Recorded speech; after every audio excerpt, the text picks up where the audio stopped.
చంద్రబాబు నాయుడు గారి మీద నమోదు చేసిన కేసులు విచారణ జరిగిన తీరు, ఆ కేసులు నమోదు చేసిన తీరు, ఆయన అరెస్టు జరిగిన తీరు మీద కనుక సిబిఐ విచారణకి డిమాండ్ చేస్తున్నట్టయితే మనం కూడా కొంచెం ఆలోచించుకోవడానికి, సమర్థించడానికి ఆస్కారం ఉండేది.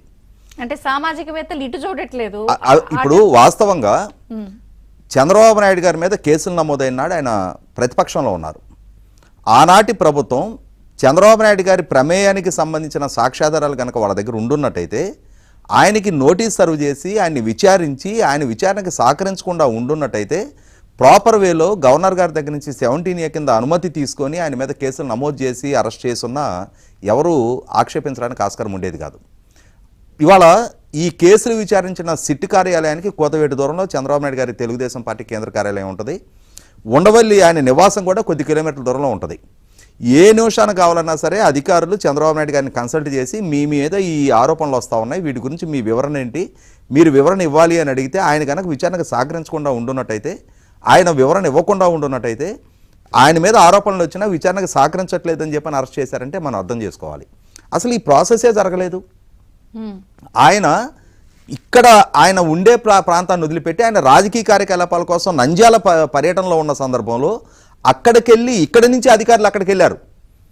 అక్కడికి వెళ్ళి ప్రజల మధ్య నుంచి మీ నాయకుడిని మేము లిఫ్ట్ చేసి తీసుకొచ్చాం చూడండి, మీ నాయకుడికే గతి లేదు అని చెప్పని ఒక సంకేతాన్ని ప్రజలకి, శ్రేణులకి పంపించడం కోసం జగన్మోహన్ రెడ్డి ప్రభుత్వం చేసిన ప్రయత్నం తప్ప నిజంగానే చంద్రబాబు నాయుడు గారు స్కిల్ డెవలప్మెంట్ కార్పొరేషన్లో అవినీతికి పాల్పడ్డ సాక్ష్యాధారాలు, ఆయనకి ఏదైనా మనీ ట్రయల్ అంటే పలానా అకౌంట్ నుంచి పలానా వ్యక్తి దగ్గర నుంచి పలానా అకౌంట్ ద్వారా లేదు పలానా వ్యక్తి ద్వారా చంద్రబాబు నాయుడు గారికి ఇంత ముట్టింది అనే సాక్ష్యాధారాలు ఆ రోజు నుంచి జూన్ 4 వాళ్ళ ప్రభుత్వం ప్రజల చేత ఓటమికి గురయ్యే వరకు న్యాయస్థానం దృష్టికి తీసుకురాని, సహజంగా పెద్దలు సుబ్బారావు గారికి తెలుసు, కేసు నమోదైన తర్వాత 90 రోజుల్లో ఛార్జ్షీట్ నమోదు చేయాలి అంటారు.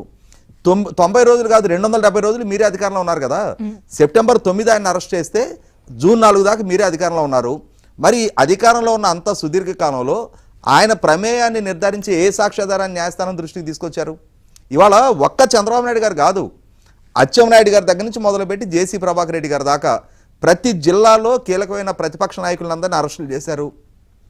రాజకీయ కార్యకలాపాలు నిర్వహించుకోనికుండా జీవో నెంబర్ 1 అని చెప్పని నిర్బంధకాండ ప్రయోగించారు.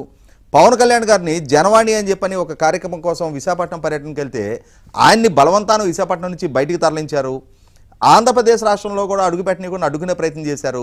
ఈ రకమైన నిర్బంధకాండ ప్రయోగించిన అంశాన్ని, అధికార దుర్వినియోగానికి పాల్పడ్డ అంశాన్ని, వ్యవస్థల్ని దుర్వినియోగం చేసిన అంశాన్ని ఇన్వెస్టిగేటింగ్ ఏజెన్సీకి హెడ్గా ఉండి Sanjay and additional advocate general Sudhakar Reddy వాళ్ళు మీడియాలో ప్రెస్ మీట్లు పెట్టి విచారణ జరుగుతున్న వాస్తవాలని, అది వాస్తవం అనేది